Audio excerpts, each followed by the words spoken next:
আসসালামু আলাইকুম। আপনারা সবাই কেমন আছেন? আশা করি ভালো আছেন। আলহামদুলিল্লাহ আমিও ভালো আছি।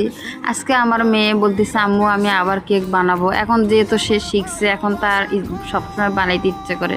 এখন বলে আম্মু আমি আরেক ডিজাইনের কেক বানাবো। আর তখন তো সে গোলাপ ফুলটা সুন্দর করে বানাইতে পারে নাই, এখন ওই জন্য বলতেছে গোলাপ ফুলও বানাবে।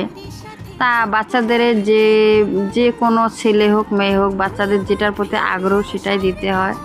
আলহামদুলিল্লাহ আমি আমার মেয়েদেরকে যেটাই চাইতে যে আমি সেটাই দিই, সব কিছু শেখার আগ্রহ দিই যে শিখো, সব কিছু শেখা ভালো, ছোট হোক বড় হোক। আমার বড় মেয়েও শিখছে, এখন আমার মেজো মেয়েও শিখে গেল। আর আপনাদেরও যদি কারো বাচ্চাদের যদি কোনো কিছুর প্রতি আগ্রহ থাকে আপনারাও শিখাবেন, যার যেটার প্রতি আগ্রহ থাকে সেটাই দিবেন। আলহামদুলিল্লাহ আপনাদের যদি আমার মেয়ের কেক ভালো লাগে আমার মেয়ের জন্য দোয়া করবেন।